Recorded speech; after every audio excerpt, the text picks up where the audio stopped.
سب سے بڑھ کے جو فیکٹ فائنڈنگ رپورٹ تھی ارشد شریف شہید کی والدہ محترمہ کے جو وکیل تھے پہلے شوکت علی صدیقی صاحب تھے, اب آپ کو پتا ہے وہ NIRC کے چیئرمین بن گئے ہیں, تو ان کی جگہ عمران شفیق صاحب پیش ہوئے تھے. عمران شفیق صاحب نے کہا کہ جی ہماری اپلیکیشن اس حوالے سے ہے کہ وہ فیکٹ فائنڈنگ رپورٹ ہمیں دے دیں. تو محمد علی مظہر صاحب نے ان سے پوچھا کہ اب فیکٹ فائنڈنگ کون کرے گا. اس پہ ان کو بتایا گیا عدالت کو کہ fact finding already government of Pakistan کروا چکی ہے, پاکستان اور کینیا دونوں میں, جس کی رپورٹ حسن نصر رضوی صاحب نے کہا کہ عدالتی ریکارڈ کا بھی حصہ ہے. وہ مانگ رہی تھی کہ انہوں نے کہا جی ماں کو تو پتہ چلے کہ کیا فیکٹ فائنڈنگ ہوئی ہے, کیا واقعہ ہوا ہے, کیا نہیں ہوا. تو حیران کن طور پہ وفاقی حکومت جس نے فیکٹ فائنڈنگ کمیٹی بنائی تھی اور جنہوں نے رپورٹ بھی عدالت میں جمع کروائی, انہوں نے ہی اس کی مخالفت کی اور کہا کہ جی کینیا میں جو ہمیں مشکلات درپیش آ رہی ہیں کہ ہمیں ملزمان تک رسائی نہیں مل رہی, جائے وقوع تک ہمیں جانے نہیں دیا جا رہا, اس کی وجہ وہ کہتے ہیں فیکٹ فائنڈنگ رپورٹ پبلک ہونا ہے. جو آپ لوگوں نے ہمارے افسران کے نام پبلک کر دیے, ہمارے واٹس ایپ نمبرز پبلک ہو گئے, وہاں میڈیا میں آ گئے, اس لیے انہوں نے کہا جی پہلے بڑے مسئلے ہوئے ہیں. انہوں نے مخالفت کی. کینیا کے افسران کے نہیں, ہمارے خفیہ اداروں کے افسران کے نام بھی سامنے آئے تھے, تو بہرحال کینیا پہ بھی مدعا ڈالا جا سکتا ہے. کینیا پہ انہوں نے کہا جی کینیا نے اعتراض یہ کیا ہوا ہے, تو اس وجہ سے انہوں نے کہا جی ہمیں MLA کرنا پڑ رہا ہے. انہوں نے فریق بننے کی بھی مخالفت کی. عامر رحمان صاحب نے انہوں نے یہ کہا کہ جی ہمیں چاہیے انویسٹیگیشن, ان بندوں سے ان کی تفتیش کرنی ہے, ان کے بیانات لینے ہیں, یا سادہ لفظ میں کہہ لیں ان کے انٹرویو کرنے ہیں کینیا کے لاء کے مطابق. تو اس پہ انہوں نے کہا کہ جی وہ ہمیں ایکسیس کہہ رہے ہیں MLA کے بغیر ہم نہیں دیں گے, تو ہم پارٹی بننے نہ بنے اس سے ہمیں فرق نہیں پڑتا. بہرحال یہ معاملہ اب جو ہے 1 مہینے کے لیے مزید زیر التوا چلا گیا. آپ ہمارے ساتھ رہیے گا, ایک اور اہم ایشو بھی ہے, مگر اس مختصراً یہ کہوں گا کہ صدر آصف علی زرداری جنہوں نے اپنی بیگم اور ہماری وزیر اعظم کے قتل پہ اسکاٹ لینڈ یارڈ سے بھی انویسٹیگیشن کروائی, یونائٹڈ نیشن سے بھی انویسٹیگیشن کرائی, اور اب کینیا کے ساتھ ایک معاہدے کے ایک کاغذ پہ دستخط جو ہے ابھی تک صدر آصف علی زرداری نہیں کر پا رہے, کیونکہ یہ نہیں کہی وہ کس کے اوپر سائن کریں. نہیں, یہ سمری نہیں گئی, انٹیریئر منسٹری اور حکومت کو دیکھیں نا آپ, ان لوگوں نے ان کو چاہیے تھا ایک سینئر جرنلسٹ اس ایک کام کے لیے کہ خالی سمری جانی ہے, پریزیڈنٹ نے سائن کرنی ہے, 1 مہینے کا وقت مانگا, 1 مہینے کا وقت مانگا جا رہا ہے. اور یہ جبکہ رات کو 12 بجے بھی ججوں کے سائن ہو کے نوٹیفیکیشن ہو بالکل یہ ہوتے رہتے ہیں. یہ بات آپ کی بالکل صحیح ہے. تو ایڈوکیٹ عزیز اشرف صاحب, یہ کینیا کے ساتھ میوچل لیگل اسسٹنس کی معاہدہ اتنا اہم کیوں ہے, اور کتنا 2 سال سے زائد کا عرصہ ہو گیا کہ ارشد شریف کے قتل کے حوالے سے یہ معاہدہ کینیا سے نہیں ہو پا رہا, تو یہ میوچل لیگل اسسٹنس کتنا اہم ہے اور یہ کتنے جلدی ہو جاتا ہے عام طور پہ, اور ابھی تک تاخیر کیوں ہے آپ کے خیال میں؟ میرا نہیں خیال کہ کوئی زیادہ وقت جو ہے وہ درکار ہوتا ہے, چونکہ تمام نیشن سٹیٹس یہ چاہتی ہیں کہ ان کے لینڈ سے, ان کی اراضی سے جو ہے وہ کرائم ایلیمنیٹ ہو. اور بعض اوقات اس طرح بھی ہوتا ہے کہ کرائم جو ہے وہ ایک جورسڈکشن میں ہوتا ہے اور اس کی شاخیں جو ہے وہ کسی دوسری جورسڈکشن میں چلی جاتی ہیں.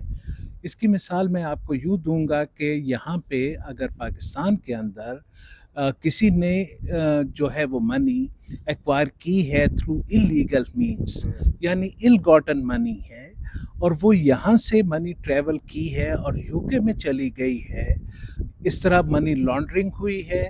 لہٰذا ہمارا پاکستان کا UK کے ساتھ ایک میوچل اسسٹنس کا ایگریمنٹ ہوگا, جس میں لا انفورسمنٹ ایجنسیز جو ہیں یہاں کی اور UK کی ایک دوسرے کو فیسیلیٹیٹ کریں گی, کسی بھی ایویڈنس بھی شیئر کریں گی, فیسیلیٹیٹ کریں گی اور ایویڈنس بھی بنائیں گی.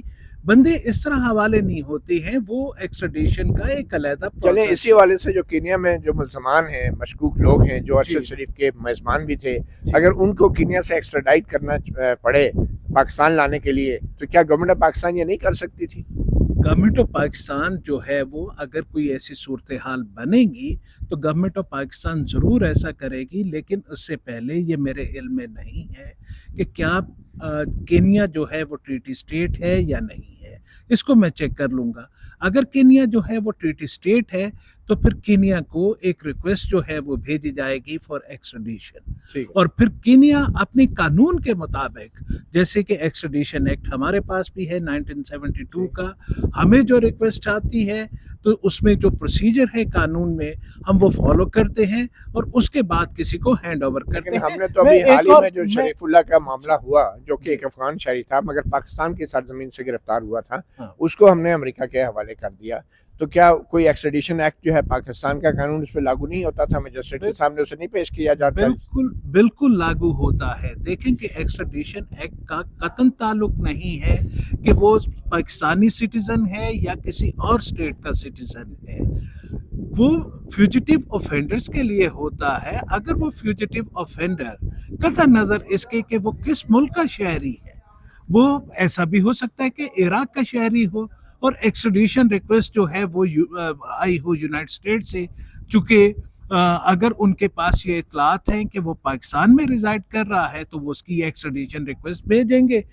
جب ایکسٹریڈیشن ریکویسٹ آئے گی تو جن آفینسز کے اگینسٹ وہ اس کو چارج کیا گیا ہے، پھر وہ دیکھا جائے گا کہ جو پاکستان اور یو ایس کا ایگریمنٹ ہے، جو ٹریٹی ہے، اس کا جو آرٹیکل 3 ہے، اس میں کچھ 27-28 آفینسز انیومریٹڈ ہے. کیا وہ آفینس جس کے اگینسٹ وہ ایکسٹریڈیشن چاہتے ہیں وہ اس ٹریٹی میں ہے؟ کیا یہ ٹریٹی میں ہے ٹیررزم جس کے اوپر ٹیررزم بالکل نہیں. ٹیررزم جو ہے وہ ٹریٹی میں موجود نہیں. اور انٹرسٹنگ بات یہ ہے کہ ٹیررزم کا سے ریلیٹڈ جو آفینسز ہیں وہ پاکستان کا جو ایکٹ ہے، ایکسٹریڈیشن ایکٹ، اس کا جو شیڈیول ہے اس میں بھی ٹیررزم ریلیٹڈ آفینسز نہیں ہیں. اس کا مطلب یہ ہوا کہ ٹیررزم ریلیٹڈ آفینسز میں ایکسٹریڈیشن ہو ہی نہیں سکتی. ٹھیک ہے، بہت شکریہ ایڈوکیٹ ادریس اشرف. آپ نے ایک مثال میں تھوڑا سا وضاحت کے لیے بتا دوں، چونکہ ہم سب مسلمان ہیں اور ایک ایسا واقعہ ہماری اسلامک ہسٹری میں کہ جب آپ کو پتہ ہے کہ میکنز کا ایک گروپ اسلام قبول کرنے کے بعد چلا گیا تھا ایبیسینیا، تو پھر جو میکنز تھے انہوں نے ڈیلیگیشن بھیجا تھا اس گروپ کی ایکسٹریڈیشن کے لیے. وہاں پہ آرگیومنٹس ہوئے تھے باقاعدہ قسم کے، ان کو سنا گیا تھا، مسلمان جنہوں نے اسلام قبول کیا تھا ان کو بھی سنا گیا تھا، اور جو میکنز ان کی ایکسٹریڈیشن چاہتے تھے اس بنیاد پہ کہ انہوں نے on account of their religious beliefs they have created unrest in the society، ان کو بھی سنا گیا تھا اور نجاشی نے انکار کیا. یہاں پہ تو سنے بغیر فوجی تو کام کے بھی حوالے. بہرحال یہ ایک علیحدہ نظام ہے، میں اس کے بارے میں کچھ نہیں کہہ سکتا. قانون جو ہے وہ میں نے آپ کو بتایا. بہت شکریہ ایڈوکیٹ ادریس اشرف، آپ نے مدی اللہ جان MJ TV کو وقت دیا. ذوالقرنین، کوئکلی اب دوسرا اہم معاملہ جو کہ اسلام آباد ہائی کورٹ کے جج نے لکھا ہے. ویسے تو یہ بخشش کہتے ہیں اس کو، سپریم کورٹ میں بھی ہم نے دیکھا کئی بار اور دیکھتے آئے کافی عرصے سے کہ جب بھی کوئی پارٹی جیتتی ہے، ضمانت پہ رہا ہوتا ہے، قتل کے مقدمے میں رہا ہوتا ہے، تو وکیل باہر آ کے وہ خوشی خوشی لوگوں کو پیسے بانٹتا ہے، اور سینئر وکلا اس بات کو تسلیم بھی کرتے ہیں کہ یہ چیز ہو رہی ہے اور ہونی نہیں چاہیے اصولی طور پہ، پھر یہ معاملہ رکتا نہیں ہے. تو اسلام آباد ہائی کورٹ میں شاید یہ روایت ابھی تک نہیں پڑی تھی، کیونکہ یہ نئی ہائی کورٹ تھی، یہاں پہ بڑے سفسٹیکیٹڈ ججز بھی تھے، عملہ بھی ریلیٹیولی بہت بہتر تھا. تو اس خط کے اندر جو بات کی گئی ہے کہ CCTV کیمراز نکال کے دیکھیں، تو یہ زیادہ تر ٹرانسفرڈ ججوں کے عملے کی بات ہو رہی ہے یا اوورآل بھی یہ پریکٹس ہے؟ لیکن جو خط میں تو لکھا ہے ٹرانسفرڈ ججز کا ذکر ہے کہ ان کا جو ججز کا نہیں ہے فیکٹ، ٹرانسفرڈ سٹاف کا، کہ وہ عملہ جو ٹرانسفر ہو کے آئے وہ مائی کے ذریعے سب لے کے وہ آپ لیں، میں کنٹینیو رکھوں کہ وہ عملہ جو ٹرانسفر ہو کے آیا ہوتا ہے اس کے حوالے سے یہ خط لکھا گیا بیسیکلی کہ ان کے یہ معاملہ ہے کہ وہ لوگ یہ پائے گئے ہیں ایسا کرتے ہوئے، پیسے لیتے ہوئے. اب جب CCTV کیمراز کی فوٹیج آئے گی، اگر اس میں کوئی شخص اسٹیبلش ہو جاتا ہے، یہ تو ایک چیز میں بڑا کلیئر آپ کو بتا دوں کہ یہ ہوتا ہے ناظرین انڈیویجول ایکٹ. یہ کوئی ایسا نہیں ہے کہ کوئی جج کسی اپنے سٹاف کو کہے گا یہ دیکھو پیسے پھڑ، یا کوئی ریڈر کہے گا یا جج کا سیکرٹری کہے گا. یہ اپنے طور پہ ویسے کوئی بندہ دیکھتا نا کہ یار یہ اس کو ریلیف ملے وہ آگے، کہ جیسے وہ اس کی مثال بلکہ میں آپ کو دیتا ہوں کہ ہاسپٹل میں اگر کوئی بچہ جس کا پیدا ہوتا ہے، ہم سب اس اسٹیج سے گزرتے ہیں، جن کا کوئی بھتیجا بانجا یا اپنا بچہ ہوتا ہے، تو سب کو پتہ ہے کہ ہاسپٹل کا جو سٹاف ہے، چاہے وہ صفائی کا عملہ ہو چاہے نرسز ہوں، وہ آ جاتی ہیں کہ جناب ذرا مٹھائی دیں.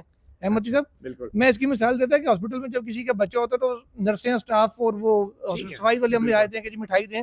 تو یہ ایک انڈیویجول ایکٹ ہوتا ہے. اچھا، مٹھائی دینے کے بعد جب آپ دے چکے ہوتے ہیں، ہیڈ نرس آ کے بےزتی کر کے جاتی ہے دینے والے کی کہ آپ نے کیوں نہیں، ہم نے لکھ کے لگایا ہوا پیسے نہیں دینے. یہاں پہ یہ بات صحیح ہے، لیکن عدلیہ جو ہے میرے خیال میں اس معاملے میں بڑا نہیں، حساسیت ہے. اس معاملے کو یہاں پہ بھی دیکھ لیں، ساتھ ہی ساتھ جو یہ ہمارے اندر بھی یہ چیز ہے.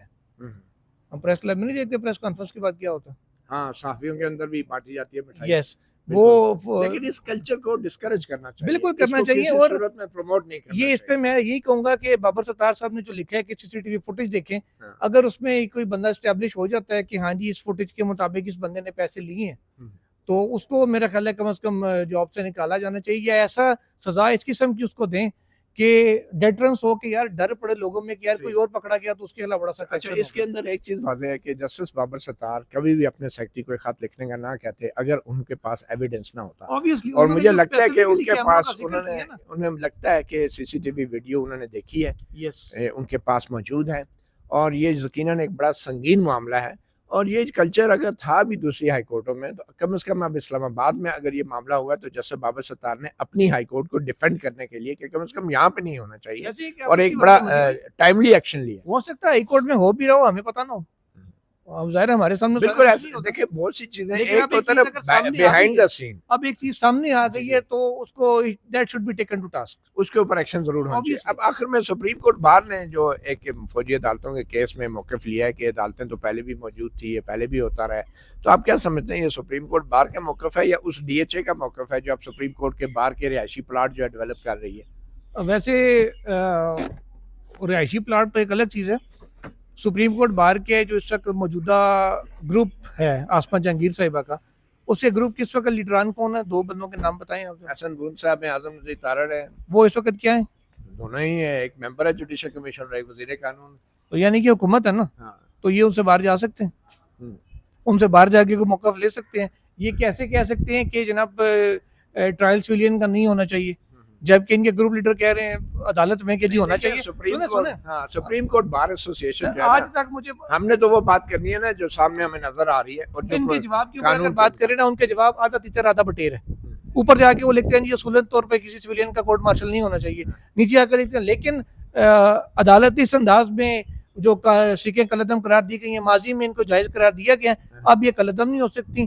ان ادر ورڈ ان کو بحالی کر کے ساتھ ہی ساتھ یہ بھی کہا کہ انٹرپریٹیشن لا کی اس انداز میں کریں, ان قوانین کی اور آئین کی, کہ یہ جو ٹیررزم ہے نا اس کا اثر کو بھی ہو, ایسے ہو ویسے ہو. اب مجھے نہیں سمجھ آتی کہ جیسے ایک فورسز کے اوپر ایک اٹیک ہوتا ہے, جیسے بنو میں ہوا ہے, بڑا افسوسناک واقعہ ہوا, شہادتیں ہوئیں, سب کچھ ہوا, اس قسم کی کوئی ایکٹیویٹی ہو اور ایک احتجاجی مظاہرہ ہو, دونوں کو جوڑا کیسے جا سکتا ہے؟ لیکن بہرحال پھر بھی دونوں اپنی اپنی جگہ جرائم موجود ہیں, ان کی ٹرائل تو ہونا چاہیے, جو جس نے جرم کیا اس کا سزا ملنی چاہیے. لیکن باہر کی جانب سے, وہ بھی آسما جہانگیر گروپ صاحب کی جانب سے اس قسم کا سٹانس لینا, وہ یہ بڑا ہی شرمناک ہے. میں تو کہوں گا سپریم کورٹ بار نے واضح پیغام نہیں دیا. بہت شکریہ. ذوالقرنین ہمارے ساتھ تھے. مطیع اللہ جان, MJ TV سے اتنا ہی, اجازت دیجیے, اللہ حافظ.